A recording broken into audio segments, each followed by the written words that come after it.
and welcome to the news update on Enterprise TV. I'm Choma Okoya. We start with the local stories. And at least 40 females have been reportedly killed in the Ndumba community in the Kokawa local government area of Borno State, with the whereabouts of several others yet to be ascertained following an attack by the terrorists believed to be members of Boko Haram and the Islamic State of West African Province. It was gathered that the attack, which happened around 4:30 p.m. on Sunday, also left dozens of farmers missing who may have been abducted by the militants. And Borno State Commissioner for Information and Internal Security, Professor Usman Tar, confirmed the attack in a statement on Monday. Investigation has commenced on the circumstances behind this attack, and Tar disclosed initial reports indicating that about 40 females have been killed, while the whereabouts of many who escaped the attack are being traced for reunion with their families. And this is coming barely 24 hours after 2 people were killed and a church was set ablaze in a similar attack on the Chibok community in the southern part of the state. The Nasarawa State Police Command has arrested a gospel singer, Timileyin Ajayi, for allegedly killing and dismembering his 24-year-old girlfriend, Salome Enejo, a member of the National Youth Service Corps, for suspected ritual purposes. The command spokesperson, Raman Nansel, reported in an exclusive interview that Enejo was a corps member serving in Abuja before she was brutally murdered by the suspect. The suspect, Ajayi, was apprehended by churchgoers on Sunday in Orozo, a community bordering the Federal Capital Territory, Abuja, and Nasarawa State, after he was found carrying a polybag containing the severed head of Enejo. Now, outside the shores of Nigeria, a group working on behalf of the miners in South Africa said on Monday that at least 400 illegal miners remain trapped underground 2 months after a police raid. They provided a footage of dozens of dead bodies and emancipated men in the mine.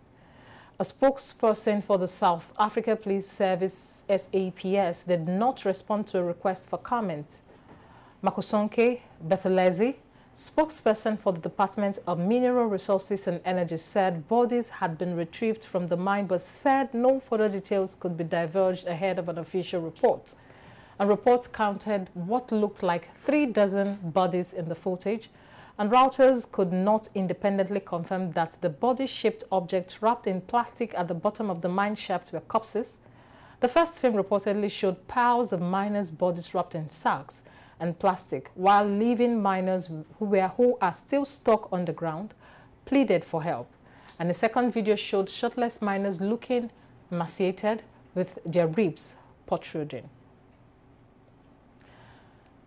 In foreign news, Joe Biden is under growing pressure to use his last week in office to free Abu Zubaydah, a Palestinian detained 23 years ago in the aftermath of the 9/11 attacks and held without charge in Guantanamo Bay. A panel of UN experts and a group of 100 legal and human rights scholars have written to the president appealing to him to pardon the 53-year-old prisoner and the first 9/11 detainee to be tortured at the CIA Global Network of Secret Prisons.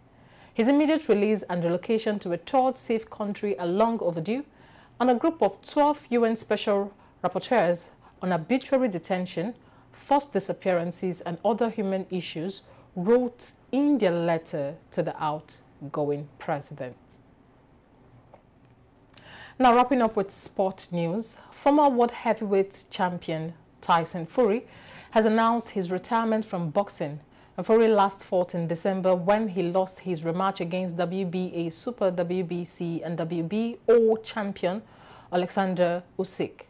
The 36-year-old Fury previously announced his retirement after beating Dillian Whyte in April 2022, but returned 6 months later. The Briton has enjoyed 2 stints as heavyweight champion and holds a record of 34 wins, 2 defeats, and 1 draw. He announced his retirement from boxing, saying it has been a blast and he loves every single minute of it. Fury's decision to retire denies fans the chance to see a long-anticipated clash with fellow Briton Anthony Joshua. And on Saturday, Joshua said a fight with Fury has to happen this year when speaking at the Ring Magazine Awards. And that's a wrap on the news update. Many thanks for watching. I'm Choma or call here. Do well to visit our website at www.enterprisetvnews.com. So have a blessed day.